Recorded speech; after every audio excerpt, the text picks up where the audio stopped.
Imagine if you were given a magical hammer with which you could build absolutely anything you wanted. But instead of building beautiful things with it, all you can do is look at your hammer for hours and hours on end and then just go to sleep. I'm sure you've caught on to the very silly analogy I'm making right now. But in case your spirit animal is Ishan Avasti, the hammer that I'm talking about here is your phone, obviously. And the things that you can do with it is the world of possibilities that your phone could potentially open up to if you use your phone correctly. You could teach yourself a new language. You could consume quality content. You could track and achieve your fitness goals. You could even have meaningful conversations with your friends.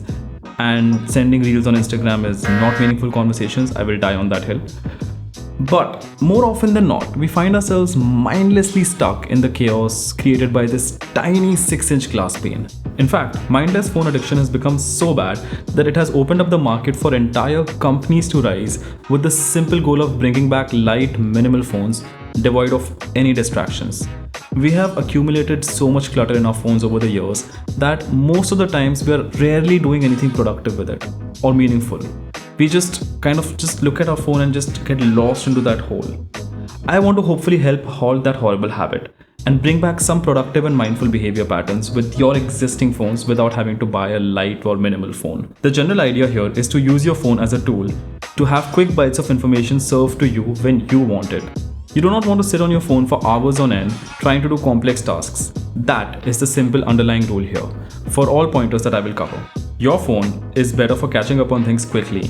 Your laptop and desktop, on the other hand, is actually for doing the things and work that you want to do. If you wanted to consume an entire 2 hours long movie, you could do it on your phone, but you're much better off doing it on a bigger screen of a laptop, wouldn't you agree?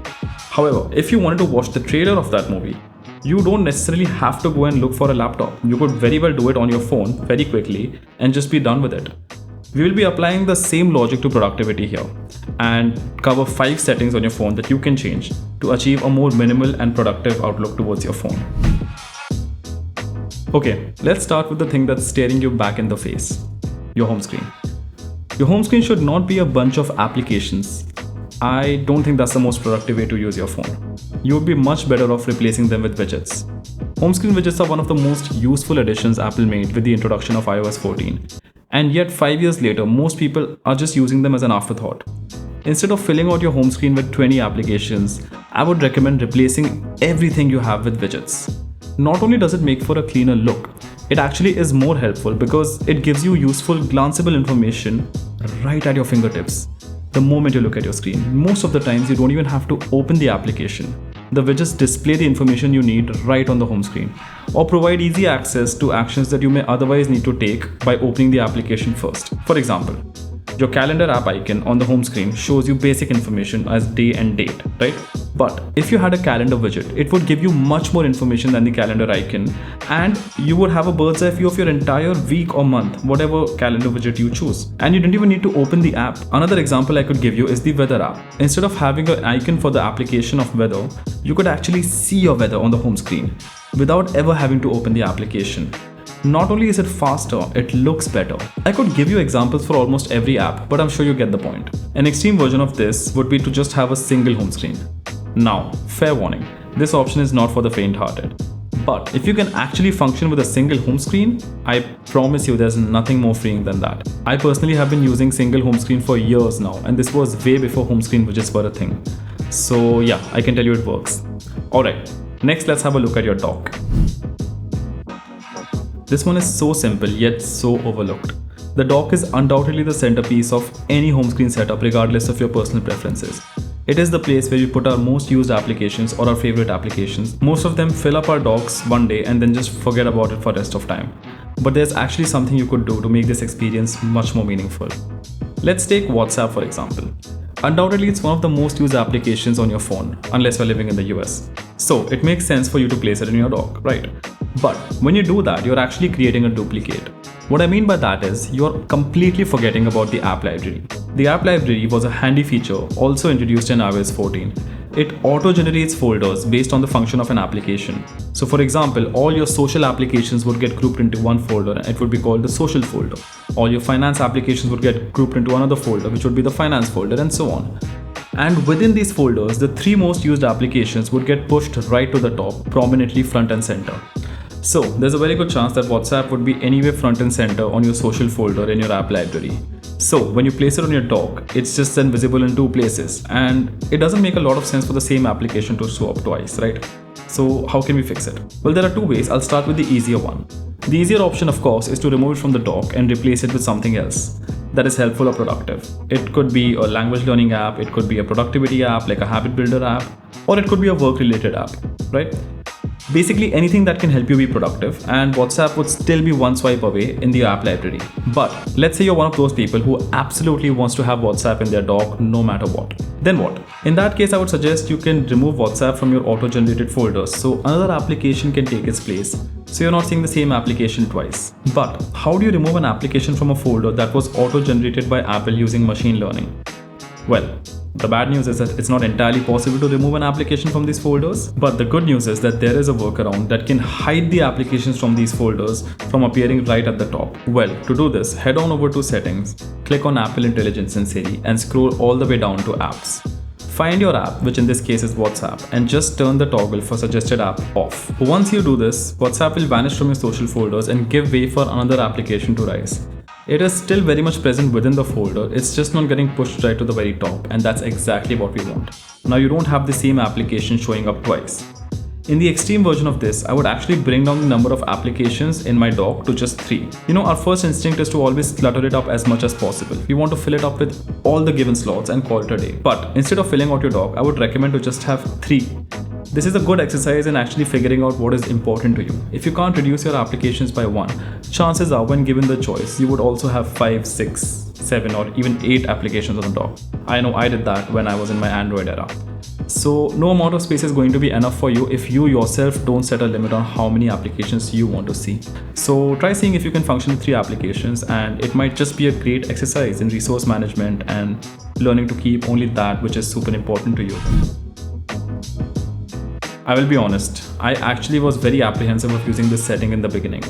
I genuinely thought that I would need the labels underneath my app icons and my widgets. But having switched to larger label-less icons, trust me, there's no going back.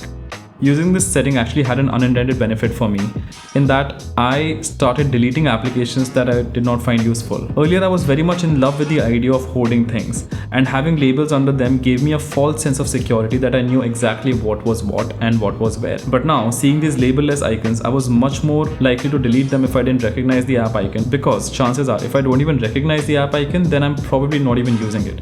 Or maybe I used it once way back when and it's been lying on my phone collecting dust ever since. Either way, it's gone off my phone and my phone is that much lighter. And in my case, this was only possible because I was using large label-less icons. If I could still read what app is what, then I think the friction to delete the application would be much higher because I would somehow convince myself that I need this application, when in reality I would never use it, ever. Now, I don't know about you, but I just can't help clicking the Instagram app icon, even when I've just closed it 30 seconds ago.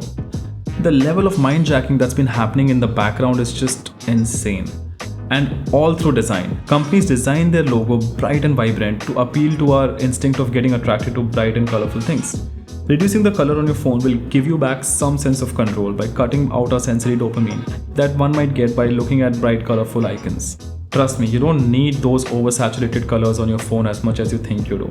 Your phone is going to work just fine even if the colors are slightly less saturated, and your eyes will thank you for it. To enable this, open your Settings app, head on over to Accessibility and click on Display and Text Size. Here, you want to scroll all the way down and find the option that says Color Filters. Now, you will find different color filters. You want to select the grayscale one. Use the slider at the bottom to select how much colors you want to actually wash out from your screen. Personally, I have settled for around 70% washout. And the funny thing is, people would often ask me why I was using my phone on black and white when I was actually using it on this setting. Because their eyes had been blasted with so much color, they were not even able to see color on my phone, whereas my eyes had adjusted over time and I could see color perfectly fine. So make of that what you will, but I think it's really helpful for your eyes.